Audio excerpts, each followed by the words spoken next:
বাংলাদেশের বিভিন্ন জেলার বর্তমান নাম আমরা সবাই জানি, কিন্তু এই জেলার পুরাতন বা ঐতিহাসিক নাম আমরা কতটা জানি বলতে পারবেন?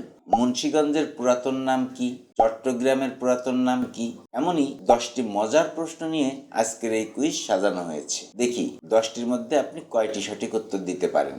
ভিডিওটি শেষ পর্যন্ত দেখবেন এবং আপনার স্কোর কমেন্টে জানাতে ভুলবেন না। চলুন শুরু করা যাক। প্রশ্ন: ঢাকার পুরাতন নাম কি? Options: A Bikrampur, B Jahangirnagar, C Fatehabad, নাকি অপশন ডি শ্রীহট্ট?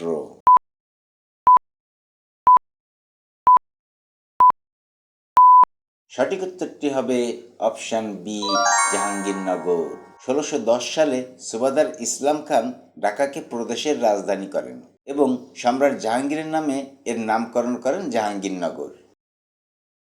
প্রশ্ন: মুন্সিগঞ্জের পুরাতন নাম কি? Options: A Bikrampur, B Sudharam, C Gaur, নাকি অপশন ডি ইসলামাবাদ?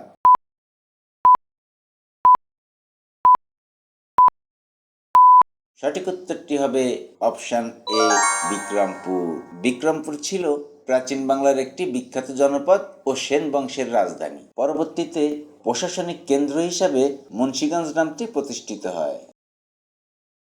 প্রশ্ন: সিলেটের পুরাতন নাম কি? অপশনস: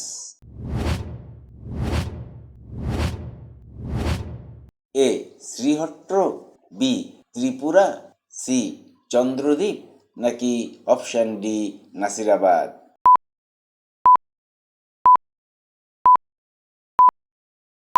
সঠিক উত্তরটি হবে অপশন এ শ্রীহট্ট। ইতিহাসবিদ ও ধর্মীয় বিশ্বাস মতে শ্রীহট্ট নামটি এসেছে শ্রীহস্ত অর্থাৎ দেবী সতীর হস্ত থেকে, যা কালক্রমে সিলেট নামে পরিচিত পায়। প্রশ্ন: কুমিল্লার পুরাতন নাম কি? অপশনস: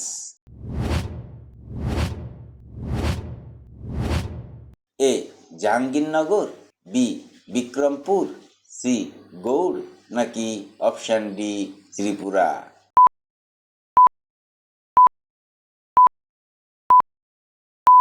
সঠিক উত্তরটি হবে অপশন ডি ত্রিপুরা। 1770 সালে এই অঞ্চলটি ত্রিপুরা জেলা হিসেবে প্রতিষ্ঠিত হয় এবং 1960 সালে নাম পরিবর্তন করে কুমিল্লা করা হয়। প্রশ্ন: চট্টগ্রামের পুরাতন নাম কি? অপশনস: এ ইসলামাবাদ, বি জাহানাবাদ, সি গৌড়, নাকি অপশন ডি শ্রীহট্ট?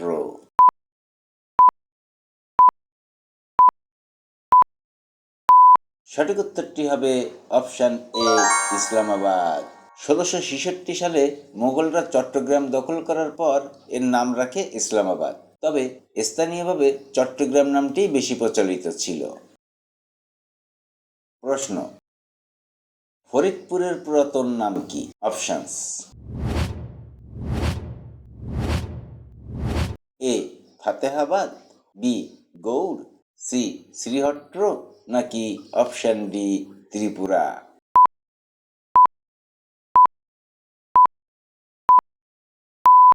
সঠিক উত্তরটি হবে অপশন এ ফাতেহাবাদ।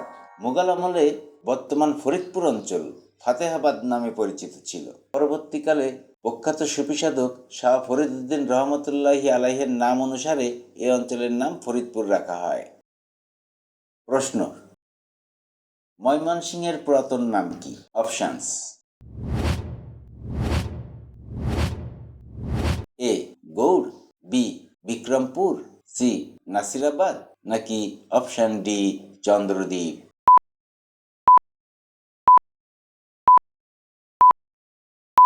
সঠিক উত্তরটি হবে অপশন সি নাসিরাবাদ। ব্রিটিশ শাসনের শুরুতে ময়মনসিংহ অঞ্চল নাসিরাবাদ নামে পরিচিত ছিল। পরে মোমেনশাহী নাম থেকেই ময়মনসিংহ নামের উৎপত্তি বলে ধারণা করা হয়। প্রশ্ন: খুলনার পুরাতন নাম কি? অপশনস: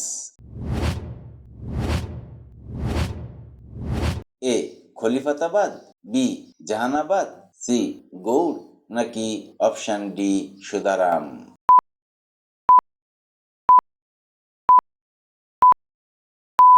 সঠিক উত্তরটি হবে অপশন বি জাহানাবাদ। ঐতিহাসিকভাবে বৃহত্তর খুলনা অঞ্চল জাহানাবাদ নামে পরিচিত ছিল।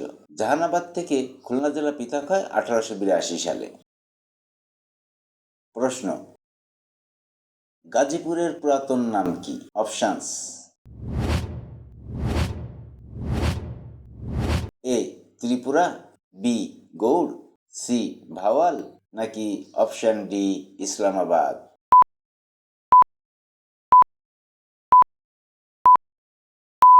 সঠিক উত্তরটি হবে অপশন সি ভাওয়াল। ঐতিহাসিকভাবে এই অঞ্চল ভাওয়াল নামে পরিচিত ছিল, যা ভাওয়াল রাজবংশের সাথে সম্পর্কিত। প্রশ্ন, সাতক্ষীরার পুরাতন নাম কি? অপশনস: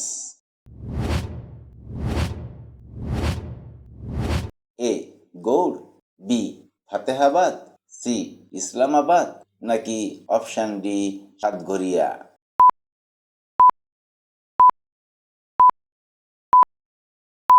সঠিক উত্তরটি হবে অপশন ডি সাতঘরিয়া। জনশ্রুতি অনুযায়ী এখানে 60টি পরিবারের বসতি ছিল, তাই নাম হয় সাতঘরিয়া, যা থেকে সাতক্ষীরা নামের উৎপত্তি। আজ এ পর্যন্তই। আপনি কয়টি প্রশ্নের উত্তর জানতেন তা কমেন্ট বক্সে জানিয়ে দিবেন। ভিডিওটি যদি ভালো লাগে তাহলে লাইক বাটনে প্রেস করতে ভুলবেন না। আর এই জাতীয় ভিডিও নিয়মিত পেতে চ্যানেলটি সাবস্ক্রাইব করে রাখতে পারেন। কথা হবে পরবর্তী ভিডিওতে। সে পর্যন্ত সবাই ভালো থাকবেন, সুস্থ থাকবেন, এই কামনায় শেষ করছি। আল্লাহ হাফেজ।